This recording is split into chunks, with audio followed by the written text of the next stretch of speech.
السلام علیکم ویور، آج کا جو ہمارا ٹاپک ہے وہ ہے تجارت خارجہ کی اہم خصوصیات۔ چلتے ہیں اپنے ٹاپک کی طرف۔ اس سے پہلے آپ سے ریکویسٹ ہے کہ آپ میرے چینل کو سبسکرائب، لائک اور شیئر کر دیں۔ زرعی اجناس کی برآمد۔ پاکستان کی تجارت خارجہ کی سب سے اہم خصوصیت یہ ہے کہ ہماری برآمدات زیادہ تر خام کپاس کی مصنوعات اور چاول پر مشتمل ہیں۔ زرعی اجناس کی سب سے بنیادی کمزوری یہ ہوتی ہے کہ بین الاقوامی منڈی میں اس قسم کی ان کی قیمتیں مستحکم نہیں ہوتی، بلکہ ان میں اتار چڑھاؤ ہوتا رہتا ہے، جس کی وجہ سے ہماری برآمدات سے حاصل کردہ آمدنی غیر یقینی ہوتی ہے، کیونکہ ان اشیاء کی پیداوار اور قیمت میں کمی بیشی ہوتی رہتی ہے۔ صنعتی اشیاء، خام مال اور مشینری کی درآمد۔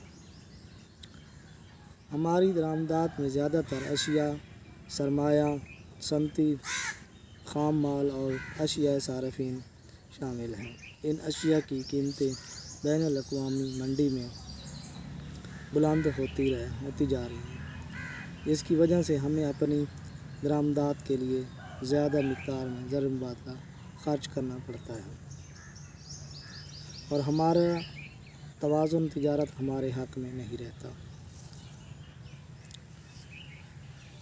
غیر موافق نسبت درآمد و برآمد۔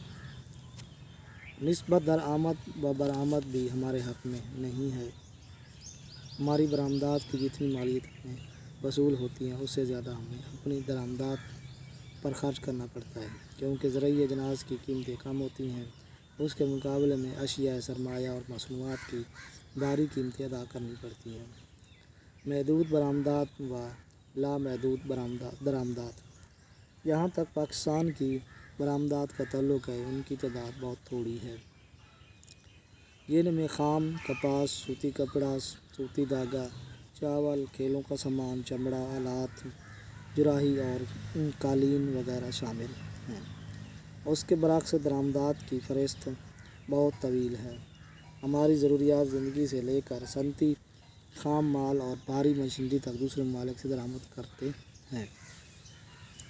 محدود تجارتی روابط۔ اگرچہ تقسیم سے لے کر اب تک ہمارے تجارتی تعلقات محدود رہے ہیں، اور دنیا کے بہت تھوڑے ممالک سے ہمارے تجارتی تعلقات قائم ہیں، تاہم ہم اس بات کی کوشش کر رہے ہیں کہ ہمارے تجارتی روابط وسیع ہو جائیں، تاکہ ہماری مصنوعات کے لیے نئی نئی منڈیاں مل سکیں اور ہماری تجارت میں اضافہ ہو، اور ہماری تجارت چند ممالک تک محدود نہ رہے۔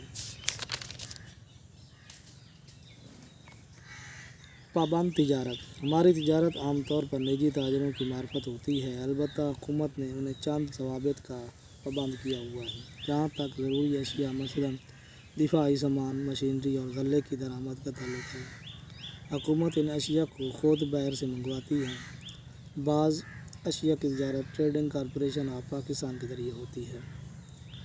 غلہ کی درآمد۔ پچھلے چند سالوں میں ہم نے غلہ بھی درآمد کیا ہے۔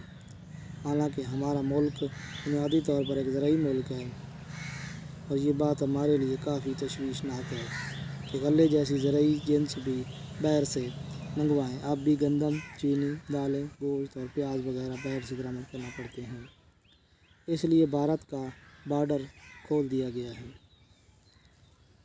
زر مبادلہ پر کنٹرول کی پالیسی۔ حکومت نے زر مبادلہ کے خرچ پر کافی پابندی لگا رکھی ہے۔ صرف وہی اشیاء باہر سے منگوائی جا سکتی ہیں جن کی حکومت نے اجازت دی ہے۔ بے جا اشیاء صرف حکومت پر زر مبادلہ خرچ کرنے کی اجازت نہیں دیتی۔ غیر موافق توازن تجارت۔ پچھلے 55 سالوں میں صرف 3 سال توازن تجارت ہمارے حق میں رہا ہے، باقی سالوں میں ہمارے لیے غیر موافق رہا ہے۔ لہٰذا توازن تجارت کو بہتر بنانے کے لیے ضروری ہے کہ برآمدات میں اضافہ کیا جائے اور درآمدات میں کمی کی جائے۔ غیر ممالک پر انحصار۔ ہماری معیشت پر بیرونی تجارت کا انحصار بہت زیادہ ہو گیا ہے، لہٰذا اگر دنیا میں کوئی بھی معاشی تبدیلی واقع ہو تو اس کا اثر فوری طور پر پاکستان کی معیشت پر بھی پڑتا ہے۔ ہماری درآمدات میں اضافے کی ایک